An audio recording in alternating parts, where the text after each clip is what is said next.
pleased to call this hearing to order. And today we again welcome Martha Williams, Director of the U.S. Fish and Wildlife Service, before our committee to discuss President Biden's fiscal year 2023 budget proposal for that agency. We know, good morning, we know that budgets are a reflection of priorities. The President's most recent budget request includes nearly $2 billion for the Fish and Wildlife Service, nearly $2 billion for the Fish and Wildlife Service, a much-needed funding increase that will go a long way to further the service's mission of conserving, protecting, and enhancing our nation's wildlife and our habitats. This 25% increase in funding over 2020 enacted levels is in President Biden's first budget proposal is in fairly stark contrast to the almost 15% proposed cuts in President Trump's first budget. Providing the agency with more secure and robust funding is, in my judgment, certainly justified. After years of underfunding the Fish and Wildlife Service, the agency's mission has never been more important. And why, people might ask, and well, let's just look at the science. In February, the United Nations Intergovernmental Panel on Climate Change released a report that I found alarming. It finds that, among other perils, climate change continues to cause severe biodiversity loss and habitat degradation. We're told that this trend is only going to worsen as climate change intensifies and its impact puts greater stress on habitats and on the species that call them home.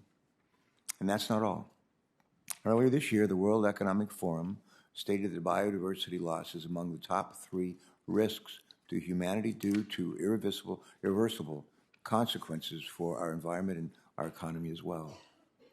Early this week, I had the privilege of touring South Bethany Beach with a number of our local leaders. It's one of several Delaware beaches severely eroded by storms over the past 2 weeks. People travel from all over the world to visit our 5-star beaches and to view species like piping plovers and red knots.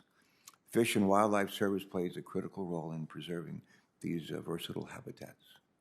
To that end, the President's latest budget proposes nearly $600 million for the National Wildlife Refuge System. That's about a $79 million increase compared to fiscal year 2022 levels, after several years of relatively flat funding. This system consists of, this is interesting to me and I hope to others as well, the system consists of 568 refuges, 568 refuges. There's at least one in every state and territory. Together, they provide habitat for more than 280 threatened and endangered species. And Delaware is fortunate to boast 2 national wildlife refuges. One is called Bombay Hook, and the other is called Prime Hook, right along the Delaware Bay, which are internationally recognized as premier birding locations. We're grateful that the President's budget prioritizes stewardship of these public lands and others. In addition to including robust funding for the National Wildlife Refuge System, President Biden's budget prioritized species conservation. His budget proposes $356 million for its Ecological Service program to conserve imperiled species, an increase of approximately 25% over fiscal year 2022 enacted levels. The Fish and Wildlife Service would utilize this funding in close partnership with private landowners, states and tribes, and nonprofit organizations and other federal agencies. The service would also use this funding to improve its efficiency in reviewing and permitting infrastructure projects, an outcome I know we all support. And while this request represents a healthy increase over fiscal year 2022 enacted levels for recovering threatened and endangered species, we must also acknowledge the decades of chronically underfunding the Endangered Species Act.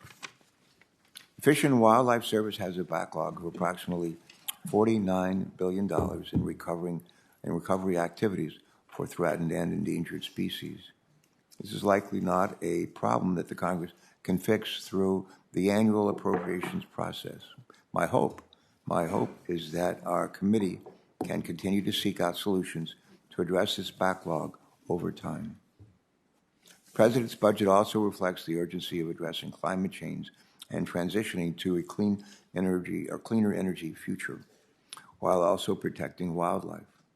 It calls for nearly $28 million for activities associated with energy development, including $8 million to support the expeditious review and permitting of clean energy projects. This investment is critical to ensuring that our clean energy projects move forward in a way that minimizes the impacts on wildlife. When it comes to meeting the President's all of government climate goals, I'm also pleased to see that this budget includes more than $16 million to assist in transitioning the Fish and Wildlife Services vehicle fleet to zero emissions, not overnight, but by 2035. Lastly, I also want to express my strong support for the budget's inclusion of the Fish and Wildlife Services Science Applications Program. The request of more than $57 million for this non-regulatory program would support the continued development of plans with partners to conserve landscapes and species across our nation. We look forward this morning to hearing more from Director Williams on how the President's 2023 budget would support the work she is overseeing with the help of her team at Fish and Wildlife Services. And before we do that, before we hear from you, Ms. Williams, would like to hear from our ranking member,